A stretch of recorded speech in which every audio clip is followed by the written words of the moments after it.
আমাদের আসলে অধ্যাদেশ না হলে কেউ রাজপথ ছাড়বে না। দেখুন, আমাদের মানা হচ্ছে না বিষয়টা এমন না। আমাদের সেন্ট্রাল ইউনিভার্সিটির প্রায় সকল কার্যক্রম শেষ পর্যায়ে এখন অধ্যাদেশে আটকে আছে।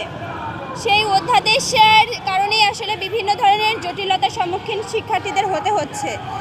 যতটা সময় নিয়েছে সে প্রশাসন থেকে রাষ্ট্রের স্টেক হোল্ডাররা সেই সময় অতিক্রম করে গিয়েছে, কিন্তু আমাদের অধ্যাদেশ এখনও জারি করা হয়নি।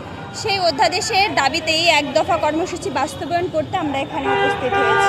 আমাদের দাবিটা আসলে ভাইয়া আমরা মনে করছি বিভিন্ন ষড়যন্ত্র মহলও এখানে জড়িত, বা আসলে এই একটা আইন প্রণয়ন করতে গেলে এখানে অনেক কার্যক্রম রয়েছে, অনেক ধাপ অতিক্রম করতে হয়। এটা সময় সাপেক্ষ, এটা অস্বীকার করার কোনো সুযোগ নেই।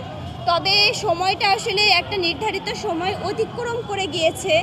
এই পর্যায়ে এসে আমাদের যেমন 24-25 সেশনের শিক্ষার্থীরা তারাও এখনও ক্লাসে ফিরতে পারছে না। তো সিচুয়েশনটা আসলে আমাদের শিক্ষার্থীদের জন্য অনেক দুর্বিষহ। আমরা এখান থেকে মুক্তি পেতে চাই। আমরা চাই দ্রুত পর্যায়ে অধ্যাদেশ জারি করে আমাদের এখানে রাজপথ ত্যাগ করতে সহায়তা করে।